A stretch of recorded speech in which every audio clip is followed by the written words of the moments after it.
پاکستان کی سیاسی بساط پر موجود ہر مہرہ اپنے آپ کو عقل مند سمجھتا تو بہت ہے، لیکن بدقسمتی سے در حقیقت ایسا ہے نہیں۔ ہر شخص اپنے آپ کو بہت ماہر چال باز سمجھتا ہے اور دوسرے کو بے وقوف بنانا اپنے بائیں ہاتھ کا کھیل سمجھتا ہے، اپنے آپ کو ایک عظیم کھلاڑی قرار دے رہا ہے۔ لیکن شاید آصف زرداری صاحب کے علاوہ کوئی بھی اتنا قابل نہیں ہے، حتیٰ کہ شاید اسٹیبلشمنٹ بھی اتنی قابل نہیں ہے جتنی وہ اپنے آپ کو ثابت کرنے کی کوشش کر رہی ہے، یا جتنا کہ اسے زوم ہے کہ وہ قابل ہے اور وہ دوسروں کو چکر دے دے گی۔ بین ہی حال مسلم لیگ نون کا ہے اور مولانا فضل الرحمان کا ہے اور تحریک انصاف کا ہے۔ تمام جماعتیں جو اپنے آپ کو بہت قابل اور سیاست میں بہت بڑا شاطر سمجھتی ہیں، شاید ان میں سے کوئی بھی آصف زرداری صاحب کا مقابلہ نہ کر سکے۔ کم از کم اس وقت تک کی صورتحال تو ایسی ہی نظر آ رہی ہے۔ ظاہر ہے کل کسی نے دیکھا نہیں ہے۔ مسلم لیگ نون نے جب نواز شریف کی قیادت میں احتساب کا نعرہ لگایا اور کہا کہ ہم جرنیلوں کا احتساب کریں گے، اور جب جرنیل نواز شریف صاحب واپس آئیں گے تو جنرل باجوہ اور جنرل فیض کو وہ نہیں چھوڑیں گے، تو اسٹیبلشمنٹ نے انہیں پیغام بھجوا دیا۔ بالخصوص جنرل باجوہ صاحب نے براہ راست انہیں پیغام بھجوا دیا کہ میں ریٹائر ہوا ہوں، مرا نہیں ہوں، ابھی میں زندہ ہوں اور بڑا طاقتور ہوں، زیادہ شوخے ہونے کی ضرورت نہیں۔ اور نواز شریف صاحب چونکہ ایک سمجھدار اور سینئر سیاستدان ہے، 3 دفعہ کے وزیر اعظم ہے، تو انہیں فوراً ہی سمجھ آ گئی کہ گل بات بھی سکتی ہے، لہٰذا انہوں نے فوری طور پر اپنے احتساب کے نعرے سے رجوع کر لیا۔ لیکن خبر نگاروں کا دعویٰ ہے کہ انہوں نے ایک ڈیل اسٹیبلشمنٹ کے سامنے رکھی۔ انہوں نے کہا کہ میں چپ کر جاؤں گا، میں احتساب کا مطالبہ نہیں کروں گا جرنیلوں کا، لیکن پھر آپ پی ٹی آئی کو جو ہے وہ مکمل طور پر مستقل طور پر بین کریں اور عمران خان صاحب کو تاحیات نااہل کریں، ورنہ پھر میں بھی بولوں گا۔ تو اسٹیبلشمنٹ نے ان سے پورے تعاون کا یقین نہیں دلایا، خبر نگاروں کا دعویٰ ہے۔ اسٹیبلشمنٹ نے کہا کہ اچھا کچھ کرتے ہیں، آپ کی اس تجویز کو پورا کرنے کی ہم کوشش کرتے ہیں۔ اب اسٹیبلشمنٹ کی طرف سے کوشش کا وعدہ بھی نواز شریف صاحب کے لیے بڑا ہے، کیونکہ ظاہر ہے انہیں پتہ ہے کہ وہ الیکشن جیتنے کی پوزیشن میں نہیں ہے، اس لیے ان کو کوئی اگر لارا دلاسا ہی دے دیتا ہے اور وہ کم از کم کسی کو بار بار یاد دلانے کی پوزیشن میں آ جاتے ہیں کہ بھائی جی آپ نے مجھ سے وعدہ کیا تھا، مہربانی کریں عمران خان صاحب پہ بین کریں،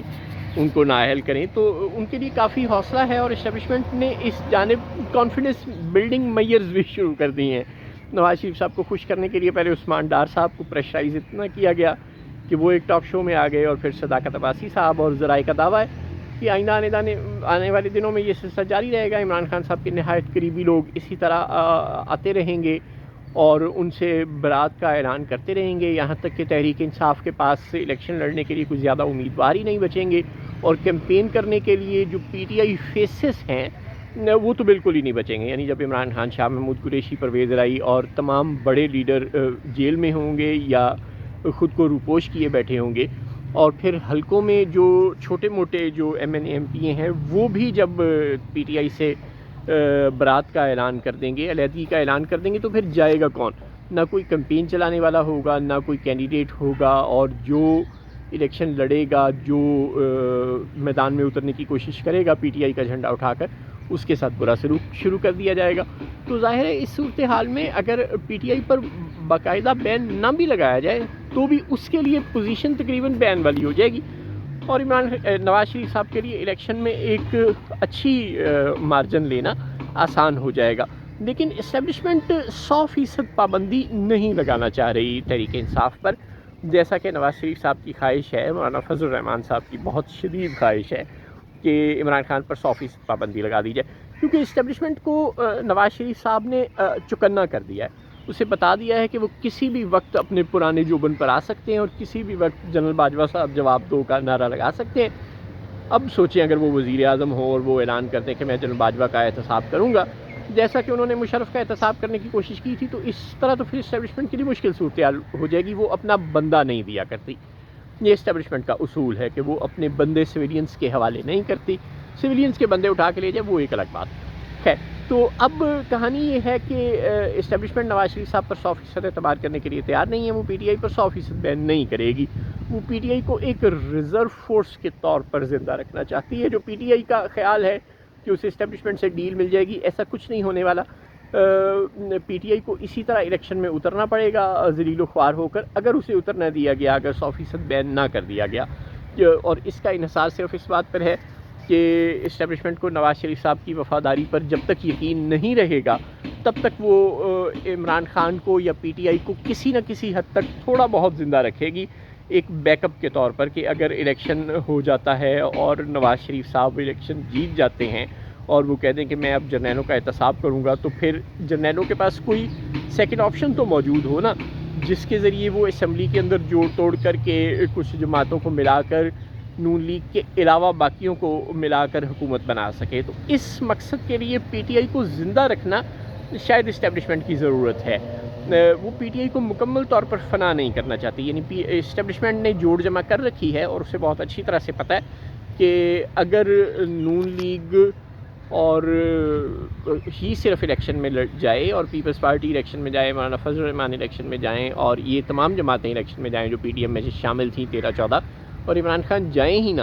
تو پھر اگر لڑائی ہو گئی اسٹیبلشمنٹ اور نون لیگ کی، تو جو with in the parliament change ہے حکومت کی، جیسے کہ 2018 کے الیکشن سے پہلے ہم نے دیکھا تھا کہ مسلم لیگ نون میں سے نواز شریف کو نکال کر شاید حقان عباسی کو ہی لانا پڑا تھا، کیونکہ اسٹیبلشمنٹ کے پاس سیکنڈ آپشن ہی نہیں تھی۔ نون لیگ کی اسمبلی میں سیٹیں اتنی زیادہ تھیں کہ اگر نون لیگ کو نکالا جاتا، مکمل طور پر بین کر دیا جاتا، کسی طرح آؤٹ کیا جاتا، تو ایکسیپٹ نون لیگ حکومت بن ہی نہیں سکتی تھی، اور کسی جماعت کے پاس، سب کے پاس مل کے بھی اتنے ووٹ نہیں تھے کہ وہ نون لیگ کو نکال کر حکومت بناتے۔ لہٰذا اب یہ کیا جا رہا ہے کہ نون لیگ الیکشن لڑے، لیکن بہت کم مارجن سے، کم سیٹوں کے ساتھ اسمبلی میں جائے، دوسرے جماعتوں کی محتاج ہو اور ایک مخلوط حکومت بنا لے، ڈر ڈر کے حکومت کرتی رہے، اسٹیبلشمنٹ کی باتیں مانتی رہے، اور اس صورتحال میں جس وقت اس نے تھوڑی سی بغاوت کی کوشش کی تو اس وقت جو ہے وہ پھر نون لیگ کو نکال کر ایکسیپٹ عمران خان، جو باقی کی پی ٹی آئی ہوگی، جو اچھے بچوں کی پی ٹی آئی ہوگی، اس کو پیپلز پارٹی اور دوسری جماعتوں کے ساتھ ملا کر حکومت بنانے کے لیے ایک بی ٹیم کے طور پر ریزرو رکھا جائے۔ لیکن اس ساری صورتحال کا فائدہ کسے ہوگا؟ بادیوں نظر میں تو لگ رہا ہے کہ اسٹیبلشمنٹ کی یہ کہانی کامیاب ہو جائے گی، لیکن اس کہانی کا ایک دوسرا، ایک بالکل الگ پس منظر بھی ہو سکتا ہے۔ وہ یہ کہ جب الیکشن ہو اور جس طرح کہ اس وقت لگ رہا ہے کہ نون لیگ ایک نہایت غیر مقبول جماعت ہے، تو وہ اتنی تھوڑی سیٹیں لے کہ وہ حکومت بنانے کی پوزیشن میں نہ ہو، اسے دوسری جماعتوں کی بہت زیادہ مدد کی ضرورت پڑ جائے، جس کے چانسز لگ رہے ہیں۔ اس وقت کیا ہوگا؟ یہ فرض کریں کہ اگر نون لیگ 80 سیٹیں جیت لیتی ہے اور پیپلز پارٹی کے پاس 40 سیٹیں ہیں، اور پیپلز پارٹی کے بغیر کسی صورت نون لیگ حکومت نہیں بنا سکتی، تو آپ کو کیا لگتا ہے اس بار پھر بلاول بھٹو خاموشی سے وزیر خارجہ بن جائیں گے اور کہیں گے کہ چونکہ نون لیگ کے پاس 80 سیٹیں ہیں لہٰذا اب وہ اپنا وزیر اعظم لائے؟ نہیں، اب شاید ایسا نہیں ہوگا۔ زرداری صاحب اس کہانی سے بڑی اچھی طرح واقف ہے، انہیں پتہ ہے کہ اگر اسٹیبلشمنٹ کوئی انواع قسم کا دھاندلا نہ کروائے، کوئی فرشتوں سے ویسی ووٹنگ نہ کروائے جیسے کہ جنرل مشرف کے ریفرینڈم میں کروائی جاتی تھی، یا فاطمہ جناح کے خلاف ایوب خان کے ریفرینڈم میں کروائی جاتی تھی، یا ضیاء الحق کے ریفرینڈم میں کروائی جاتی تھی، اس طرح کی اگر کوئی وحشیانہ قسم کی دھاندلی نہ ہو، تو پھر نون لیگ چھوٹی موٹی دھاندلی سے بھی چھوٹی موٹی کامیابی لے سکے گی، کوئی بڑی کامیابی لے نہیں سکے گی۔ اس صورت میں وہ پیپلز پارٹی کی بری طرح محتاج ہوگی، اور جب وہ بری طرح محتاج ہوگی زرداری صاحب کی، تو آپ کو کیا لگتا ہے وہ اپنے کاکے کو وزیر اعظم نہیں بنوائیں گے اور نواز شریف صاحب کو وزیر اعظم بنا دیں گے؟ میرے والوں نہ ہی سمجھو۔ السلام علیکم۔